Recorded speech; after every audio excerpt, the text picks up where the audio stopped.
Welcome to the 40th episode of the Broken Pictures Podcast / YouTube show, where we discuss the top 3 things in pop culture that you might have missed this week, and there could potentially be spoilers for your favorite TV shows, movies, comics, and or video games. You have been warned, and this is the FOMO Show. You didn't know.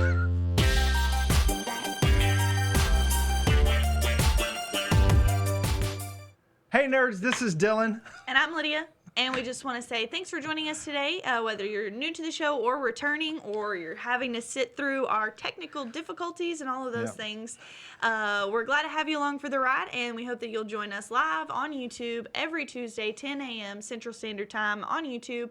And every Sunday night at 10 p.m. Central Standard Time for The Broken Dead, where we discuss everything The Walking Dead. Yep. So please like and subscribe and hit the little bell icon. Ding. I'll do my own sound effects. I'm sorry, I was looking like Quinn is in the chat now, and so Quinn is in the chat now, and he said this is Quinn at his normal cue. That's funny. Yeah, so hit the little bell icon, that way we know when you drop. Ding. That way you know when we drop a new video. Podcast listeners, please leave us 5 stars in your podcast app and check out the website at www.broken.picturesno.com. Also, if you want to support the channel, check out the link in the description where you can either leave us a tip or buy some merch. And thanks for commenting and letting us know that you're here and half listening to us since you didn't have audio. But thanks for listening now. So it's the benefits of going live. Wonderful. So, special notes, as we said, yesterday was Veterans Day, so thank you for your service, veterans. Your sacrifices don't go unnoticed, don't go unappreciated. What's just so reading funny? comments. I'm talking about veterans, man. Hey, I'm just teasing. I'm not laughing at that. We're a married couple, by the way, so we fight like one. But anyways, that's part of the fun in this, right? Because you feel really awkward. Veterans Day. Yeah, so Veterans Day was yesterday, so thank you for your service. My mama's birthday was on Sunday, so happy belated birthday, Mama. I already told her that in person, so you don't have to worry about me. I'm not going to die. And my son's birthday is on Friday, so happy birthday, Josiah. It has been a crazy, crazy weekend. Lydia's birthday was Saturday, so... Yeah. It sure was. Anything else? I don't... That's all for announcements. Oh, yeah. Mr. Rogers' Wear a Cardigan Day is coming up sometime soon, but I don't know when. Well, we'll get back to you on that one. I'm wearing my cardigan, though. Yeah, and I'm regretting not wearing mine because it's a little chilly in here.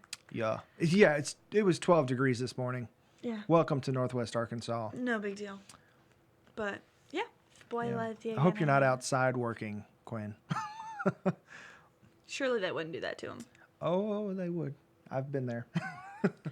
So, yeah, okay. Spoiler alert. If you didn't catch it before, we will get into spoiler territory. Yeah, you didn't even talk about Liam's birthday. How could you? Liam's birthday. Happy birthday, Liam. Same day, Saturday. Yeah, we had the same birthday. As Lydia, yeah. I almost didn't mention you. I know. You didn't mention me the first time. That's why we had to redo it. The whole reason, the whole thing. That's all of it. So anyways, we will get into spoiler territory. We're not going to spoil your favorite fandoms on purpose, but we will talk about newsworthy items. So, like I said, you've been warned. Yeah, so we're going to talk about what we're into this week, right? Yep. What are you into again? So, I'm still in The Witcher 3. Obviously, I got to play a lot more since you were gone this weekend, and I kind of enjoyed that. And for pizza movie night, we watched Scary Stories to Tell in the Dark, and I say definitely do not miss that. I thought it was a great movie. Really enjoyed it. A little less kiddie. I was expecting more like Goosebumps, but it was more in the line of like an 80s kid movie with a little bit of language. But I thought it was really great. Yeah, I mean, there's a little bit of language, a little bit of some like older comments. Like that's not what I was gonna say, but like older people jokes, more mature jokes. That's what I was looking for. But still, really good. Yeah, and FYI, Cardigan Day to honor Fred Rogers is this Wednesday, November 13th. So just so you have that information. Boom. So that's tomorrow. So he's Yay. close. He's got this. If you're watching it tomorrow, he's got a cardigan on for it. Woo woo, Mr. Rogers. Yeah, I'm into The Office again this week, obviously, which I'm always going to be into. Definitely don't miss. If you haven't seen The Office, first of all, why are we even friends? Second of all, you better catch it before you miss it because it's going to be off of Netflix. They're going to be moving it to Peacock, which is CBS's streaming service in 2020. NBC. Oh, yeah. Why did I say CBS? But whatever. You know they're all the same. We're going to stream them. We're going to be like, oh, on that streaming service. They're all going to be like, what? Yeah. We just need one giant conglomerate that we can just look up what we need. Which is basically cable. Yeah, that's like, my point. I think they're trying to force it back into that thing. It's like, oh, you thought you were going to be cheaper? We're going to raise the prices. So to get everything, you still going to have to pay $100 a month. But the thing about streaming is you can watch it when you want to watch it and not have to you wait have for it to DVR air. and access. That's still not the same. It's close, but it's not the same. We are consumers who want it now, and we do not want to wait. Yeah, So, that's true. I could tell by the tone of your voice. This is serious. I mean, hasn't it always been? Also I'm into the Sonic trailer, the reimagined or whatever. Remember the fan outrage with the nasty looking Sonic? The new one came. Nasty looking? Yeah, he was nasty. It's a little dramatic, I think. No, it's not. Sorry, I'm trying to get on the chat. Because Dylan's hoarding his phone over there. Yeah. So, it was nasty. But the new one came out, and it actually looks pretty good. More in line with the video game series. So, looks pretty good. Also, Disney Plus came out today, so I'm going to be neck deep in some Mandalorian. Don't make it weird. Next week. And some old X-Men cartoons, Spider-Man cartoons, just playing on repeat how you do The Office. I'll be just swimming in it. I'm going to just have my headphones in and just be listening to The Office some more, so it's fine. Yep. I'll just pretend I'm watching what you're watching. Really, I'm watching one in the opposite of you, so I can't see. Yeah, that way you can't see it. I mean, I actually don't even have to look at it because I know them by heart now. So whatever they're saying, I know what's on screen. I know. It's like, she's like, told me the other day, she's like, oh yeah, I watch The Office while I'm driving. I'm like, but do you? Because she doesn't, like, I really hope we don't have any cop friends. Well, I'm explaining it. Because when she's watching The Office, she just has her headphones in and her phone is laying out somewhere, she doesn't know where. And it's just playing in her head because she's seen it so many times. She didn't even have to look at it. Oh, She's you're just talking about walking like in the around house doing and stuff. Yeah. Oh, yeah, for and sure. while you're driving, too, obviously. Right. Sure, yeah. That is the same. Hey, I set you up. It's not in a headphone. It's just playing out loud. So it's like a radio. I don't even put my headphones in because that's dangerous. Like a podcast. Yeah, that's dangerous to drive with your AirPods and headphones in. So I don't do that. I'm not that person. I listen to it over the radio, just like a normal human being. Right. Can you, like, put in that little Muppet over my face? Oh, yeah. So, let's see. What do we got? We're moving on to the number one movie. Yeah, the number one movie of the week. I'm going to try and do his voice. Okay. The number one movie of the week. Hold up. Since I'm on screen, you do the voice and I'll mouth it. Okay. The number one movie this week. That's what it says. That works. So, See, it takes both of us to replace Quinn. That's how valuable Quinn is. That is true. That's how awesome Quinn is. So, Midway. This is a big movie. There's a lot of stars in this movie, but unfortunately, it looks like it might be losing money. How is it the number one movie of the week? Because it made the most money this week. Oh, but only this week. So it's not set to like make a large profit. It just is the most watched movie this week. That's kind of like how the algorithm works. Yeah, and I never have understood that. Well, it just made more money than any other one, and it inched out Dr. Sleep. Dr. Sleep was looking like Sunday, looking like it was going to be the one, and but Dr. Sleep did lose a lot of money so far. So there, from what I understand, Was it expensive to make? Yeah.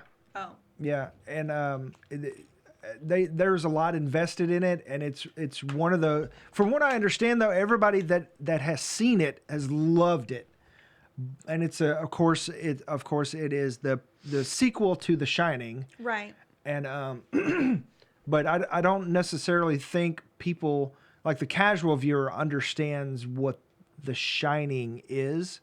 And so when Which they I see, have never seen, so I don't even know if I qualify to be on this show. Well, because like the book The Shining is completely different than the movie The Shining, so much so that Stephen King hated the movie, like infamously. And like there's even scenes in The Shining where Stanley Kubrick was basically just trolling Stephen King. Yeah, because he's Kubrick and he can do what he wants, even in death. So. Oh, we'll get into that. oh man. Okay, yeah. Okay. With that. Good point. So anyway, yeah. So go see Dr. Sleep if you want more like of these big budget, highly high quality horror movies. Yeah. So. But if you saw Midday this weekend, let us Midway. Yeah. Oops. Which is based on a true story. Midway. So sorry. I apologize for that. If you saw Midway this weekend, let us know if it was a miss or a don't miss. And it is it's currently not on my radar to watch. Yeah, and the Rotten Tomatoes score is only 42%, even though the audience score is 92%. But it's Veterans Day weekend, so yeah, and it was my birthday weekend, so I really don't know how people are all expected to over be at it the was movies. like for Lydia. Yeah, pretty much. Exactly. So, you ready? Yeah. All right. So, also, if if you do decide to go to the theater this weekend, buy tickets on Fandango using our link in the description. We appreciate that. It won't cost you anything extra, but it will help us out. Oh, Quinn said Dr. Sleep is amazing. So apparently Cool. we missed. Oh wait, I was talking about Midway. Midday. Midway is the one that is on top right now. Okay, so we got to see Dr. Sleep. So I'm putting it on the list. Dr. Sleep to watch. Yeah, he said Dr. Sleep is amazing. Dr. Sleep gets more into like what The Shining actually is. So I like guess I'm reading and watching The Shining this week so that we can watch Dr. Sleep. Cool. Yeah, I'm down. Absolutely watch The Shining, which is an amazing movie. It's just different than the book. Heard. Well, you know I love to rip stuff to shreds, so let's get at it. Like I've created a monster. Yeah. Like, this one when we first met could barely sit down to watch a full movie. That is because that's how I was raised. There's nothing wrong with that. Nothing against me. I just didn't sit. But, because I would be up doing stuff, which is how I watch The Office currently. So I still get to live that out in a different way. But I mean, you know, she wanted this, so she kind of conformed to my ways. Very easily, actually, apparently. Apparently, I am a grump because now I shush him while he's talking and stuff. I know. I'm trying to have so like mad. reasonable debate. Like, oh my gosh. He's trying to, and he notices things like 5 minutes after I've noticed this. I'm like, duh, shut up. She's so much quicker than I am. It's frustrating because I thought that I was like really good at it, and I just feel dumb. Well, he'll send me a meme, and like I'm like, haha, like I laugh instantly. And he's like, but did you get that they were drumsticks? And I was like, yeah, I got it. He's like, oh, well, it took me way longer. I thought you were just like laughing for courtesy. I'm like, no, I got it. I'm just quick like that. I'll be smart. Yeah, she's smart. But moving on to the top 3 things in pop culture and entertainment this week. Yes, number 1. Dickinson. Da, da, da. So this is something that I'm really, really excited about watching. What? I'm sorry, I'm laughing at Chris's comment. It says vote Chris for Quinn's replacement 2020. Did you see that I said wow. here? Oh my gosh, you guys are hilarious. Oh my gosh. So Hailee Steinfeld Is Dickinson on Apple TV Plus. It came out on November 1st. So if you've seen it, no spoilers for me, please. I'm super, super excited to see this. I think this is going to be a don't miss for sure. We're currently trying to move over to all of the streaming services, so I'm sure that we'll sit down today and pay our life away for all of those streaming things that we would like to watch. But still come out cheaper than when we had DirecTV. Yeah, true that. And I get to watch it when I want to watch it, which is kind of what we were talking about earlier. But anyway. And with an app that actually works for your phone the way it's supposed to. Yeah, but we're not going to get into it. Right. So Hailee Steinfeld is playing Emily Dickinson, which is a famous American poet. poet writer. One of her most famous poems is "Hope is the Thing with Feathers." I'm sure, absolutely 100% positive, that if you went to a public school between the years of 1990 to 2019, you had to read an Emily Dickinson poem because that's how famous she is.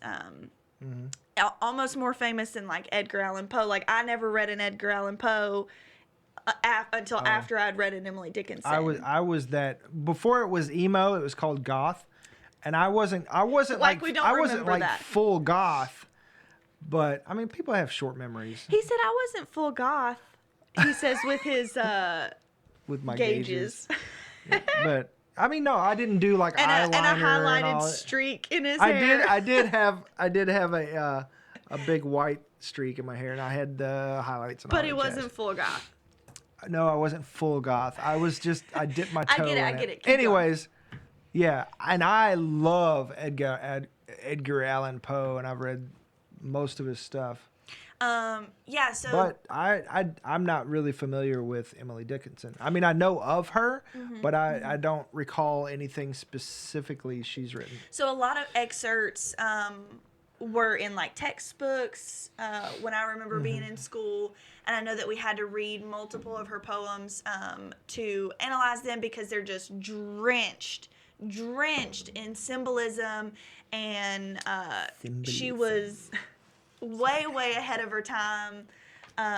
She absolutely was just ridiculously ahead of her time in all things that she wrote. Really, and her own lifestyle, from what absolutely. she's given me a crash course on Emily Dickinson, by the way. Yeah, so she on. was just cloaked in mystery and this kind of anomaly type lifestyle where she hated labels.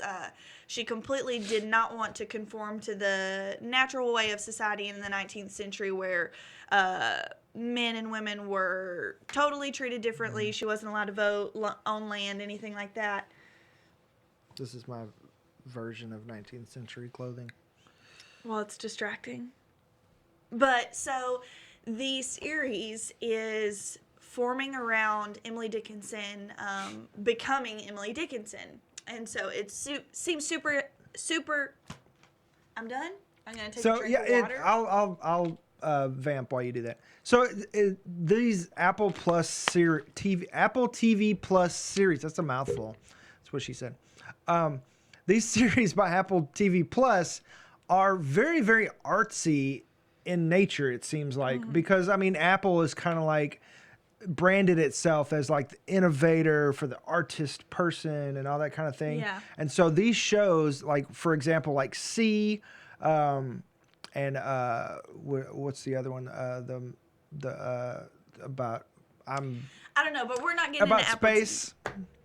But anyways, yeah, they're very interesting characters, and they're artistic characters, and there's a big symbolism with being somebody that's on the forefront that sees things that others don't see. Yeah, absolutely. And so really exciting about Emily Dickinson in and of herself is she didn't conform to the ways of the world, you know, and that's kind of her thing. And we're in that type of space right now with OK Boomer and all of those things going on.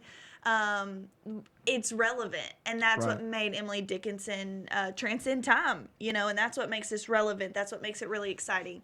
So if you haven't watched the trailer for Dickinson, or you haven't watched Dickinson at all yet, definitely watch the trailer, if nothing else, just because it seems super duper interesting. I haven't seen Dickinson yet, but I'm excited to get my hands on it and watch it. I think it's going to be huge. Don't miss. There's 10 episodes, and it seems like all of them, I'm going to have to triple check myself, but it looks like all of the names for the episodes are titles of Dickinson poems. Nice. I think one of them kind of threw me off a little bit that I didn't recognize, so I'm thinking that maybe not all of them, but a good majority seem like it. If you don't know who Hailee Steinfeld is from her image right here, she was on True Grit, where she played Maddie Ross, The Edge of 17, Bumblebee, Pitch Perfect. She's been in a lot of things, but she's also a singer. So she was a singer before she got into acting. And she wrote, well, she had help writing it, but she created the song Afterlife for Dickinson. Oh. So the song that is in the trailer that you hear that's super catchy, really neat and spooky, and it gave me chill bumps. Hailee Steinfeld wrote that with the help of some other people, which I have somewhere on here in a little picturesque thing that tells you who the other people are, because I don't want to not give them credit for it.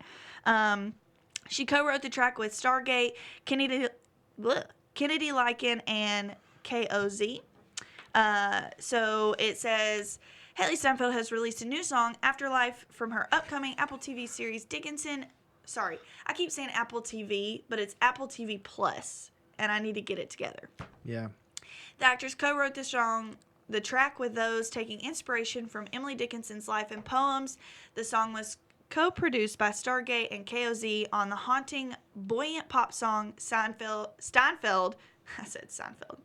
Passionately sings, "Will you love me when my heartbeat stops?" So it really gave me chill bumps. It's really, really neat. And if you also haven't seen the official music video for the song, do it. It is so cool. Super cool. You're not even paying attention to me. I'm sorry. I'm manning the chat while you're... Oh, I'm really listening. So my quick take, just to be honest, completely honest, when they first started promoting this, every single video I watched on YouTube was this Wild Nights, that type thing. And I was just like, I'm so sick of this Pretty Little Liars type thing, teenage drama, Twilight stuff that I don't want to see. That keeps popping up every time I'm trying to just watch a video. So I got sick of it, and I was really turned off to it. But with her telling me about it over the past day or two, it has really got me interested, because I didn't understand everything that was going on. I was like, how Hailee Steinfeld really has put her hand in this and is really stepping up and really has a great opportunity. She wrote the song Afterlife for the trailer. Right. She's starring in it, and she's an executive producer for the show. Yeah, and you said what really got her into it is like the first scene she read. Yeah, so she's reading over the script when they first sent it to her, kind of asking if she would do it. She read the first scene of the first episode, and they're talking. Essentially, her sister is saying, you need to come, it's your turn to bring the water in from the well. And she says, hey, why doesn't our brother do it? And the sister replies something along the lines of like, that's not his job, he's a man. And Hailee Steinfeld didn't release what Emily replies, because it's so impactful and kind of sets the tone for the show, that she was kind of plugging like, hey, watch the first episode kind of thing. But she said that's when she really knew that she wanted to sink her teeth into it, that it was going to be something different than she had ever done. So she seems really excited about it. If you watch The Hollywood Reporter did an interview with her, I can't even believe she's 23 years old. Like, she will be 23 in December on the 11th. And when I was asking him, I was like, okay, 1996, how does that? I was like, well, that's the year my brother was born, so she can only be 21. And I got to thinking about it, I realized that my brother is 23 years old, and that's crazy to me. You've been for the past 2 years. Yeah, well. Sorry, Levi. Yeah. Yeah, so if you watch the trailer, there's a scene in it where she hands what is supposed to be like her betrothed or whatever. She hands him a note and says, read this after I'm gone, and like kind of turns to walk away, and he says like, when you're dead? And she said, dude, no, when I'm in the other room. And so it's like got a modern twist on this and that was type of thing. That was one of the things that really got me interested when you were talking about how she was kind of like, she's the only one that really has this vernacular. Right. Yeah, everybody else almost kind of talks in like the old English type verbiage. Yeah. And then she's the one who's using the modern day language. Right. So it's like she was very progressive and forward thinking in the way she wrote, the way she viewed life, and so it's kind of like society has finally caught up with her, and so we're able to view her biopic through her own lens, and that's why she kind of talks like us, and the other characters don't. I mean, they kind of skirt the line a little bit, so that it's... Maybe just with her influence, they talk more like us. Maybe so, and it's not so much so that you're just, like, immediately putting your finger down on it. It's, like, it's enough that it's like, what? This is really neat. Yeah. This is really interesting. It's also really interesting that a lot of the music is modern music. Like I said, Hailee Steinfeld wrote the song Afterlife for Dickinson, and it's poppy. It is really, really fun to listen to. So that's the type of modern music that is going to be sprinkled in through the show. Very cool. Yeah, so it's just going to be one of those really, really interesting shows that I can't wait to watch. It's going to be a don't miss for sure, I think. I talked to my friend Jordan this weekend while I was out of town, and she has watched it. She binged it, and she said it was so good. Good. Yeah. So are all the episodes going to come out at once? I think the first 7 came out, if I'm not mistaken. Okay. There are 10 episodes, but I'll have to double check. I think the first 7 came out. Okay. Because I'm curious about that, because I know Disney Plus is still, like, some of their shows, they're still doing a week-to-week thing, and I'm wondering how Apple is going to play that. Yeah, it looks like it's going to kind of be based on the show and, like, or if they're going to do like a Netflix thing and just drop them all at once. Yeah, I don't really know 100%. Yeah. I don't know. Very, very interesting take on it. Something that I was totally turned off to that I'm really interested to see now. So, yeah, and I saw Bumblebee, and Hailee Steinfeld was just the heart of the movie. Like, she sold the movie. So I'm really interested to see her in this role. Yeah, I mean, just alone, her characteristics and everything she does is just so animated and so just draws you into whatever she's doing. Yeah, contagious. She seems really, really talented. I'm excited to see her in something a little bit different, because I didn't see Bumblebee. I've only seen her in Pitch Perfect and True Grit, which I didn't even realize was her. And she was really young in that. Yeah, and I watched that so long ago, so I didn't even realize it was her. So I'm really excited to see her in something a little bit different. Cool. Yeah. Moving along. Moving on along. Moving on up. All right, so. Oh, come on, man! You're supposed to hit it. I didn't want to. Oh, I'm sorry. Go ahead. My bad. I mean, you going back doesn't change that they've already seen it. It might. They might not have. They might have been looking away. They might have been folding laundry. So number 2 is James Dean back from the dead. Maybe not.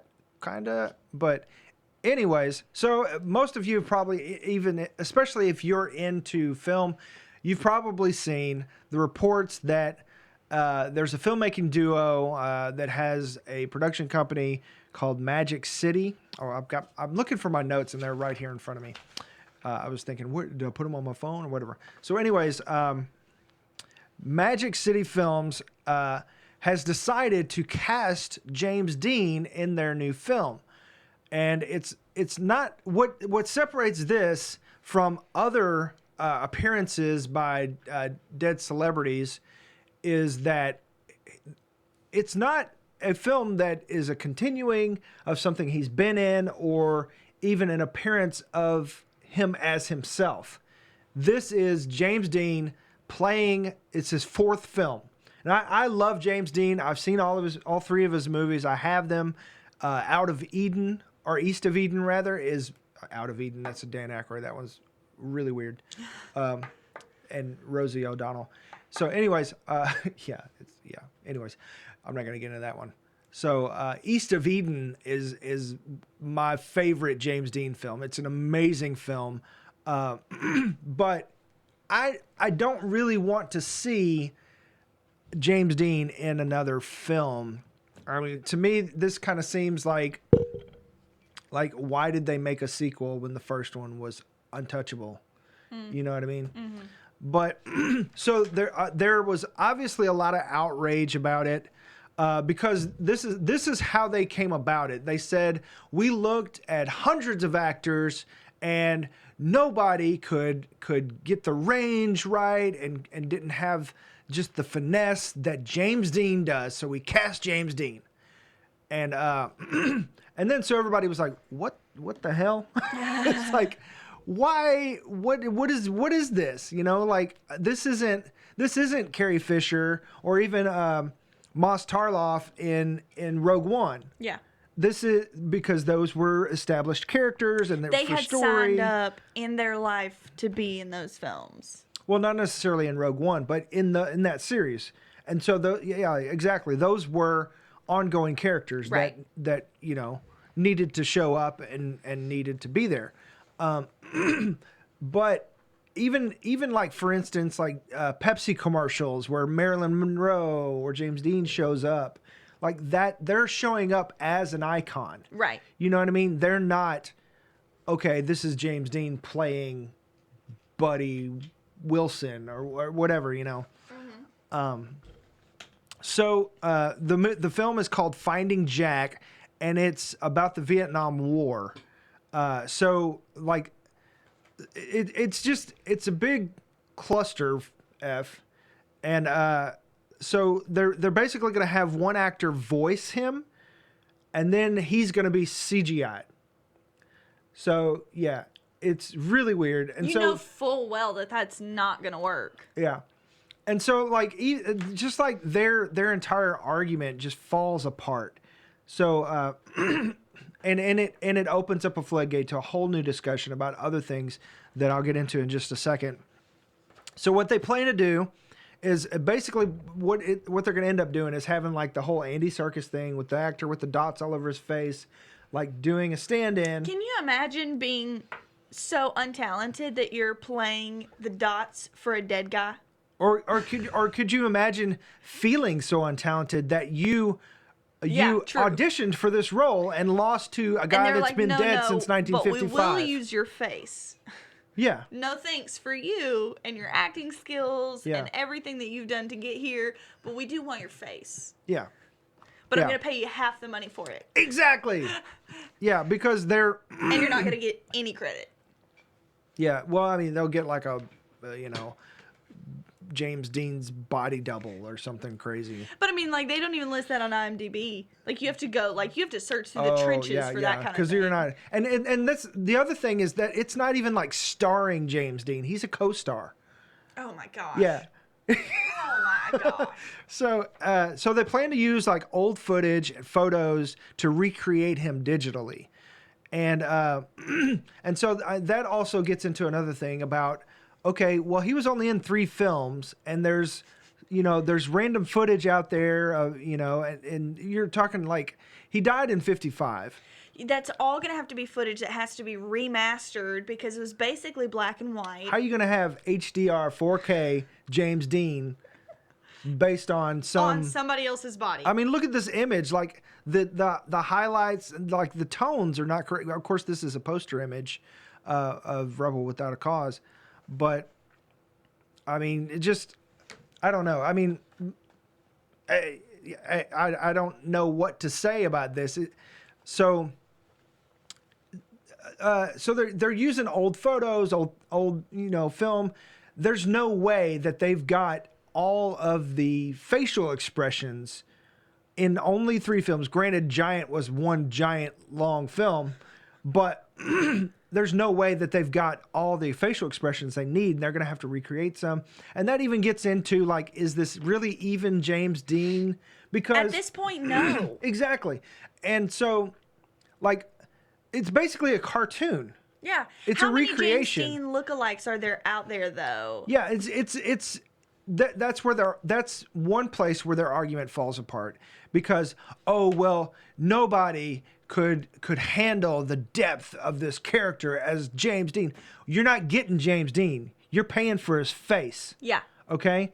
You're not getting the choices that James Dean would have made in that role. Because he's Who's going to dead. make those choices? The directors are. Yeah. They want a puppet. Yeah. Okay? And as an actor, this is extremely offensive to me. Yeah. Like, I mean, I've talked before on this show about directors who want meat puppets. Yeah. Like, they like, just star in the dang movie yourself. You know what I mean? It's like, if you don't have the talent, don't try to micromanage somebody else. Let them be them. You know what I mean? That's where the magic happens, is where the vision between the director and the actor and the writer all meet, and that character comes to life. Mm-hmm. And so, I mean, I've been in productions where I had almost no say in what my character was supposed to be. And, walk like this, speak like this. And it was like, okay, do I not get, this is what I'm seeing. And I was like, okay, all right. I mean, all right.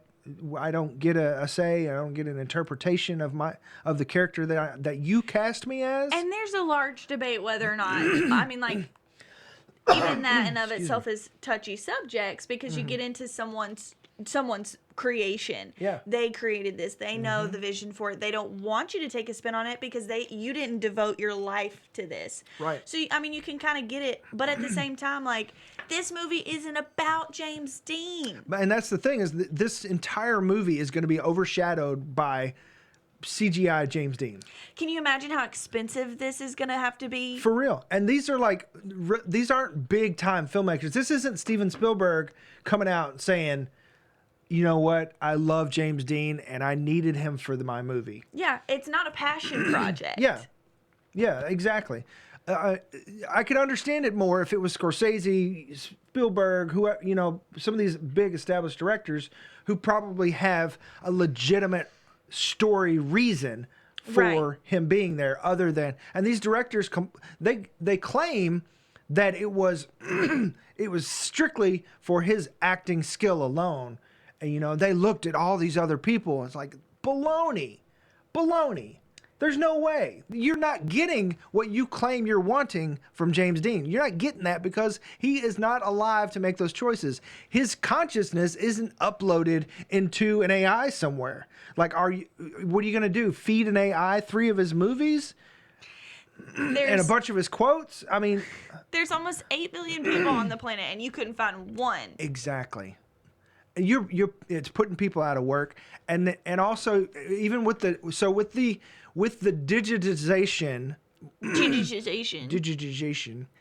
of this character, which I'm basically, that's what I'm going to call him, because this is, I mean, it's basically like it's a computer animated character, because who's making the decisions for this character, and it gets into the future of, okay, who gets creative control? Who made those creative choices? How do they award? Oh, yeah. Yeah. Next, they're going to put him up for an Oscar. Yeah. Is James Dean posthumously going to get the Oscar? No. For an act that he was in posthumously. Like, it's not like he's getting an award for something he was in before his death. He would get an award for something after he had died. You know how insulting that is to just people as a human race? That we're not good enough to, like, I mean, come on. Like, you just get into so much. It's so thick. I'm absolutely down with respecting and just fanboying over the legacy and the icon that is James Dean. Yeah, absolutely. But I think it's disrespectful to him, to his family. So who's allowing this to happen? Okay, yeah. So the excuse me, I gotta catch my throat. Get some water. I did like 3 times. So I get worked up and I just go. So, all right. So first of all, I'm getting ahead of myself. So Chris Evans and several other Hollywood actors came out. Zelda Williams, Robin Williams' daughter, Elijah Wood, who has been in several digital productions. Chris Evans said, maybe we can get a computer to paint us a new Picasso, or write a couple new John Lennon tunes. The complete lack of understanding here is shameful. Who said that? Chris Evans said that. Gotcha.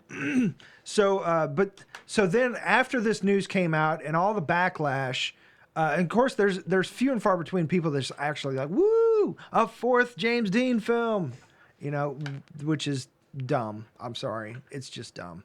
Maybe you have a good logical reason. Let me know in the chat comments below if you have a good reason other than I just want to see him on film again.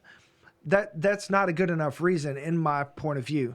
But the directors came out and they were like surprised by all the backlash. Like, oh my gosh, we really thought this was just a non-issue. Like, this is just, we just cast him. Oh, like they didn't expect or know that there was going to be something. So, and then they're just like, but we've got the rights. We've acquired the rights from his estate. You know, the 2 cousins on his dad's side said it's okay. Literally, 2 cousins on his dad's side said that it's okay to use James Dean's image. And the company that runs his estate, CMG Worldwide, the CEO felt justified, and he justified the use of James Dean's image in a quote, in a James Dean quote. It says, "Immortality is the only true success."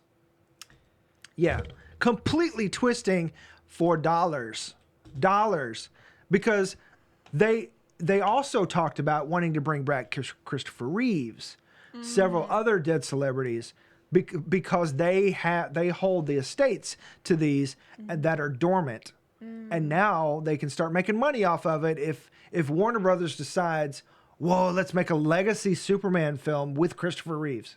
Oh. Yeah, Uh-oh. cringy, really cringy. No. Yeah. So, yeah, so the filmmakers were surprised. They're comparing it to, of course, Carrie Fisher, Peter Cushing, who was Grand Moff Tarkin in Rogue One. But some actor, of course, there's no way that James Dean could have given his consent for this. Right. There's no way in 1955 that they saw this coming. However, some actors did, not that far back, but when Robin Williams was before he died, he made it to where his image cannot be used publicly for 25 years after his death, because he doesn't want people, taking advantage of that. Why not longer though? I don't know. I wonder if there's like some weird rule against it. Yeah, which was a big deal because Zelda Williams, his daughter, came out and was just like, "This is reprehensible. This is gross." Yeah, so much so that my dad, who had Parkinson's, had to worry about whether or not in his last years people were going to use his image after he was gone. Yeah. Like, that's so sad. Yeah. People shouldn't have to worry about that. Yeah, but then on the other spectrum, you've got Marlon Brando, who, I mean, nobody can deny Marlon Brando's talent, but there's like Robin Williams said, there's always a spark of madness in creativity. Right. He said, don't lose it. But some people grab it and run with it. Kanye, several other people that we could talk about who are creative geniuses, but have given in to the craziness. Marlon Brando being one in his later years is, he was out there. He got out there in some stuff. So yeah, she's telling me I need to hurry up. So let me run through this real quick as fast as I can. Marlon Brando foresaw it in the 90s. Let's see if I can find the quote real quick. Marlon Brando? Yeah. So he said actors aren't going to be real. They're going to be inside a computer. And he said, "You watch, it's going to happen. Maybe this is the swan song for all of us." So Marlon Brando foresaw this, and he decided, you know what, I'm gonna embrace this, and so he had his face digitally Like saved. etched, as many expressions as he could muster, which is probably a lot for someone as talented and prolific as Marlon Brando. Had all his facial features and expressions saved as data so that they could be used in a circumstance like this. So why don't you just cast Marlon Brando? He was down with it. I mean, it's still a slippery slope because it gets into, people losing jobs. I mean, this isn't necessarily, okay, well, digital music took over, CD or cassettes or whatever. This isn't necessarily the same thing as even Tupac coming out as a hologram on stage, because that was a live event thing. Does that make sense? Yeah. That's to me, that's different. It's a little different. Yeah. It's similar, but it's a little enough different. Yeah, it's enough, because it was a legacy, or Michael Jackson. It was a legacy event. Yeah. It wasn't, oh, you know what? We wrote some new songs and we want Tupac to perform them. That's true. That's kind of where it changes into something else. Yeah. So, I mean, granted, at that point, you're puppeting the dead. It's necromancy, basically. You're puppeting the dead. And because the dead are not making their own choices when it comes to these creative venues.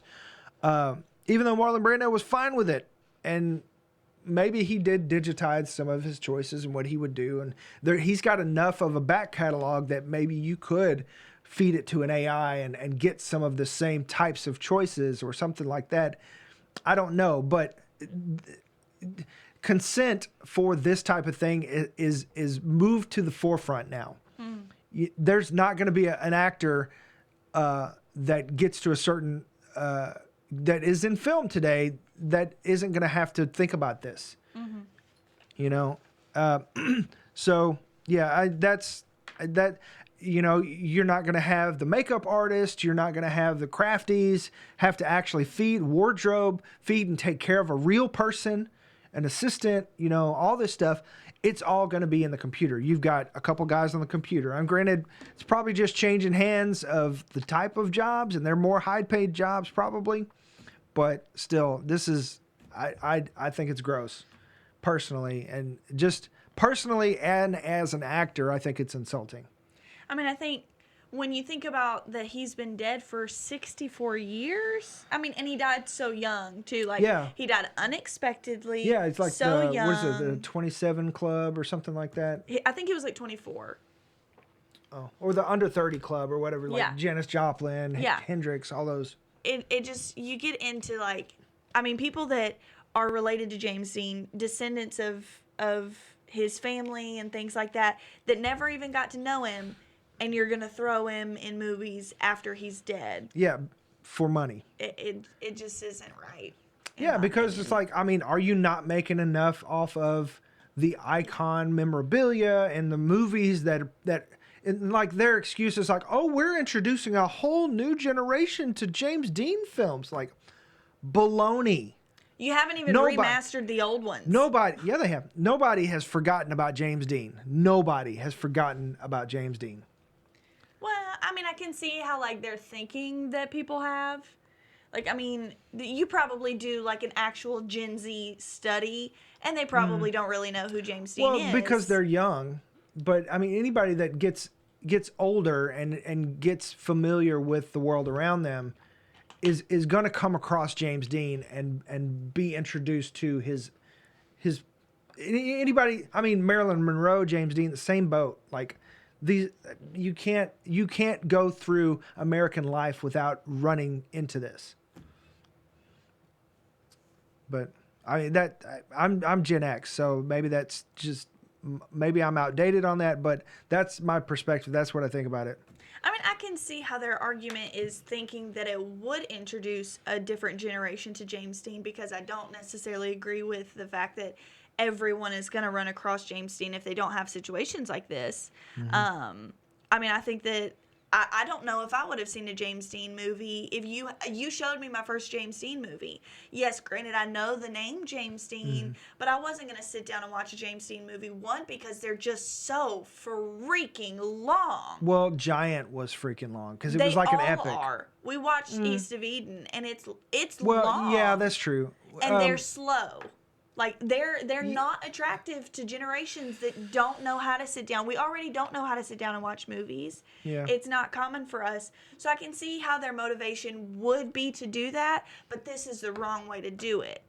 True. I'm not agreeing with how they're doing it, but I can see their thought process of thinking like, hey, this would be cool. We want more people to love James Dean. We want more people, but it's not a passion project. Yeah. But at the same time, like, everything old is new again. I mean, albums are set to surpass CD sales for the first time in a long time. So, yeah. And I mean, like, it's a fad. There's always going to be fads that come back and things like that. And so grab onto the fad. Yeah. Do theater releases for his movies and have a dress up as James Dean show. And exactly. Like, that's the way to do it. There's so many other ways you can do that. That's why I disagree with this, because it's not a passion project at all. Yeah. It just isn't. Yeah, I agree completely. Like, these type of things need distance in order for people to fall in love with them again. Does that make sense? Yeah. Like, the part of the oh shoot, I just lost the word, the nostalgia Right. of these things like the 80s. It's like, it's because we've gotten distance from them. You know, it's like, for example, like Ghostbusters, even the new Ghostbusters, when I saw it in theaters, I was like, this is dumb. Like, it was funny, but it's like, why did they do that? You know, that was crazy.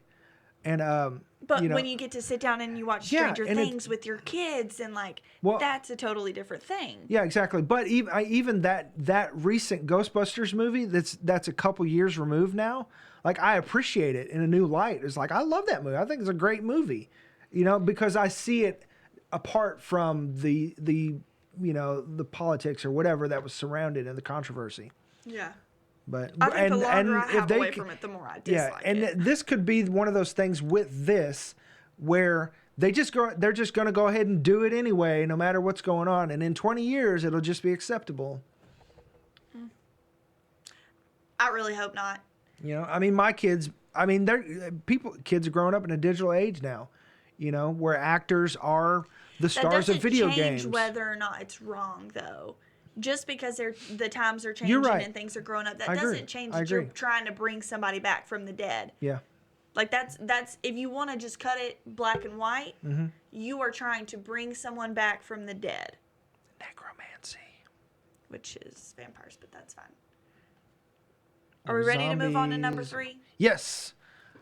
Number 3. I'm invisible. Can't see me.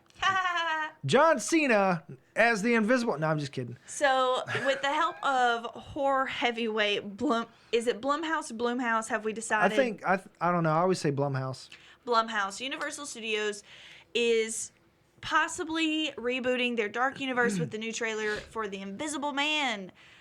It looks super scary. So if you have not seen it, I'm not going to tell you to stop what you're doing and go watch it, but I'm going to tell you to watch it immediately after this because it gave me super scary chill bumps. It seems super scary, super awesome. I think this is going to be a huge don't miss. I think it will end up being a reboot for the Dark Universe because I think it will absolutely succeed. You've got Elizabeth Moss in it, Who's fantastic. Can you imagine having to play a role like this alone and it be freaky? Not funny. People do funny alone all the time where they're like pretending. Like, I mean, you've got Jim Carrey who has pretended to beat himself up and like all kinds of things and like that. But it's different when it's scary. Even other like invisible, like more modern Invisible Man takes were comedic in nature. Like I think Chevy Chase played Invisible Man at some point. I think but this one gets back to the roots of like the original Invisible Man, black and white Universal monsters, and the books, not series, but the books. Yeah, so comicbook.com released this saying a reboot of The Invisible Man is currently shooting with Universal Pictures, confirming that it will be moving its release date forward by 2 weeks. So it was set to air or come out in March. It's now going to come out in February because they have started filming a little bit sooner than expected because casting went so quick. Nice. I mean, there's one person they didn't have to cast. Except he is cast. Yeah, I was just joking. Okay. I just wanted to clarify. He didn't have that many scenes. He's got some. I wonder if maybe he did all of the scenes like in a green suit or something. That way he was there to act against or something. I don't know. I think it would be a lot funner for the mentality that Elizabeth Moss had to get into if she is being challenged with having to act alone. So I don't know. That might be an interesting thing to figure out. Her performance alone in the trailer sold me on this movie. Oh my gosh. Like that scene where she's just like, he's there. You know, it's like, oh my God. Like, that's nuts. Yeah. Like, I'm she so down to see this movie. The part, for sure. She is just awesome. I really didn't care for her at first when she first started kind of coming up and everything. I didn't really care for her that much, but she's got chops that I don't know anybody could pretend. And to have. obviously from The Handmaid's Tale, we haven't seen The Handmaid's Tale, but of course, obviously it's rave reviews. Yeah, it like swept the awards a couple years ago. Was that last year? Yeah. I mean, Yeah, season 2 is out now. Yeah. So the film comes from Upgrade director Lee Wannell. He also wrote and directed some Saw, Insidious. Like, he's got his hands in a lot of creepy movies. Cool. The film, Oliver Jackson Cohen and Storm Reed. The new film is a reimagining of both the original H.G. Wells novel and the 1933 film. In the 1933 film, Claude Rains starred as a man who uncovered the secret to invisibility, yet never figured out how to return himself to his normal state, ultimately going insane as he pursued a life of crime. Yeah, and so, like, of course, there's the age-old question, like, if you were a superhero, would you rather take flight or invisibility? And it's supposed to tell about you as a person, whether you're a villain or a hero, because heroes want to fly and villains would rather hide and be sneaky and that type of thing. So this really, really leans in, well, it doesn't lean into that, but that type of thing, it really embraces that. And originally, Johnny Depp, when this was still connected to the first Dark Universe launch, where, you know, we're not going to talk about the Mummy reboot, which was supposed to start the Dark Universe that crumbled the entire thing. This looks like it could actually launch a new Dark Universe, and they're probably not making any formal announcements until they see how it does. Exactly. I mean, you've got Blumhouse, which did Get Out and some other really creepy things. Yeah. So you've got a lot of, like, true horror people there with you. Yes. And I would hate for them to sign contracts and, like, all kinds of things and, like, get into, like, thinking that this is some big thing for it to not take off. Yeah, and I remember when the Dark Universe failed, and Michael Blum, who is that right? Michael Blum? Jason, I think. Jason Blum. I'm thinking. I think it's Jason. There's always money in the banana stand. That's the Blums. I'm thinking of the Blums or whatever. Anyways, so Jason Blum came out on Twitter, I think, and was like, "Hey, let me get my hands on this. I could really do a good Invisible Man." And I'm so glad that they actually linked up and got this done, because it looks freaking amazing. Creepy AF. So the plot for this version of the movie, when Cecilia, who is Elizabeth Moss's character, when her abusive ex-husband takes his own life and leaves her fortune, she suspects his death was a hoax as a series of coincidences turn lethal. Cecilia works to prove that she is being hunted by someone no one can see. Dun, dun, dun. Yeah, and the stipulation is, of course, you know, in the trailer, the director said that the trailer actually gives too much away for the movie. Yeah. So, I mean, it kind of does, like, line out the entire movie. But sometimes you kind of have to take that hit for people to kind of jump on board with something that's... Yeah. I mean, this hasn't been done in so long, you know? And, I mean, if you're talking about the last one that was done was Chevy Chase... I mean... yeah, I know I may be wrong about that, but for some reason that's in my head.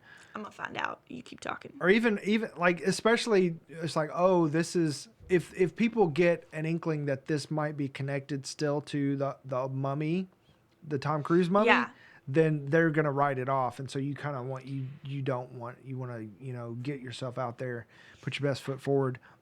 But Chevy Chase was in Memoirs of an Invisible Man. Yes. 1992. Boom, baby. I was 12 years old. I was not born. So. Okay. Anyway, that took sorry. it too far. Yeah. I'm just going to keep moving. Pretend that didn't happen. So the catch with this is, though, that they talk about in the trailer that he is a sociopath. And she was in an abusive relationship with him, and she leaves him, and supposedly he commits suicide, and his estate sets up this $5 million inheritance, I guess, for her as his wife, but with the stipulation that she cannot be ruled mentally incompetent. And so at first she's like, what? Of course I'm normal. But then he proceeds to terrorize her. Yeah. And everybody thinks you're just going crazy because there's nobody there. So it essentially kind of is a take on this, a spin on the book, which is based on the fact that this kind of evil, not necessarily evil genius, but this scientist for the government comes up with the Invisible Man suit that turns you invisible for the government, for like, and so it tests, it like walks on the line of new technology interfering with the government, as well as one of the writers came out and said it also is about women being abused and walking away from their abuser. Like it doesn't skirt the line. It's not scared to tread along those lines and talk about those things and push them into the light, which I appreciate with a horror movie that you can do so much with. They're like, hey, we're not scared. We're going to take all the themes, we're going to run with them, and we're going to love them. Yeah, and to get into like the strong, powerful woman lead without like trashing what came before, like really, like I mean, like braiding them together just makes the plot, makes the story so much stronger. Because I mean, yes, it is. She's the star of the movie, right? And it's not necessarily centered around him, but it is still so true to the core and the essence of this character, without slapping it in the face and this, we're just gonna do what we want. Yeah, exactly. Which the is Invisible why, Man is meant to be a villain. Yeah, and that gets into like one of the reasons the Ghostbuster reboot kind of failed. Because of that type of thing, they just kind of like, we're going to do our own thing and not just slap into the face of everything that came before. So, I love this take on it. And I don't think that anybody could complain about it being SJW or anything like that, even though I know that's going to happen. What's that? SJW, like social justice warrior, like, feminine, blah, blah, blah. You're just trying to, make a movie for females, about females, blah, blah, blah, blah. Those people are going to come out of the woodworks, obviously, because it's called The Invisible Man and it's led by a woman. Like, that's ridiculous. They have their own opinions, but we're not going to get into that. But I'm just saying, like, they have no ground to stand on, because this movie, it's the narrative seems so well grounded. Yeah, absolutely. And I think like probably they don't want to go too far into like, you're not going to compare to Joker. You're just not going to. So I think it's smart that they're not trying to. They're not trying to take a story about a man and it's involved in his psyche and like how this affects him. Fall. And like I think it's smart to not try and do that right now, because you've got Joker, which is already doing that, and you see that it did well, but you don't want to try and combat that. Right, but I think while they were still making this movie, that Joker wasn't really on anybody's radar just yet either. Well, I mean, I don't know. I wasn't there. I don't know. I think it's smart to not do that either way. Yeah, exactly. I mean, it's good that it's not a rehashing of that type of story. Yeah. Yeah, it's a new take on it. Especially coming out early 2020. Like, things aren't going to change. Like, people are still going to be talking about Joker. Yeah, I mean, it's going to, I mean, it's stupid successful. I have no words about just how great, how awesome the movie is doing financially and critically. Good thing you don't have any words, because we're not talking about it. Yeah, because it's time to end. So what do you guys think? Do you think this is a low-key Dark Universe reboot, or do you think this is just an independent thing and they're done with all that? And we're so over the connected universe things. Yeah, it shows. So, and what did you guys think? Did you like this? Are you looking forward to this movie or not? I am. I really want to see the Dark Universe connected. I want to see all those characters back with a modern spin. I want to see it succeed. I this is how I want to see it. I don't want to see the big flashy Tom Cruise / Michael Bay take on it. Yeah. I want to see the dark, not necessarily dark and gritty, but I mean these are horror monsters. Yeah, like it should be horror movies. Yeah, absolutely. So, but anyway. Yep. All right, so thanks for watching. You joined us today, and we are so thankful. If you're still here, is okay. So yeah, some people are still here. Quinn's still here in the chat. So we hope that you'll join us live every Tuesday morning, 10 a.m. Central Standard Time, for the FOMO Show, where we talk the top 3 things in pop culture that you might have missed the week before. And don't forget to like, subscribe, and hit the little bell icon. Ding. So that you know when we drop a new video. And podcast listeners, please leave 5 stars in your podcast app. And don't forget to check out the website at www.broken.picturesno.com. And also to support the show, please follow the links below. This is Dylan. And I'm Lydia, and David Bowie, apparently. I realized that That's Ziggy Stardust. I'm just sorry. We're done. Peace.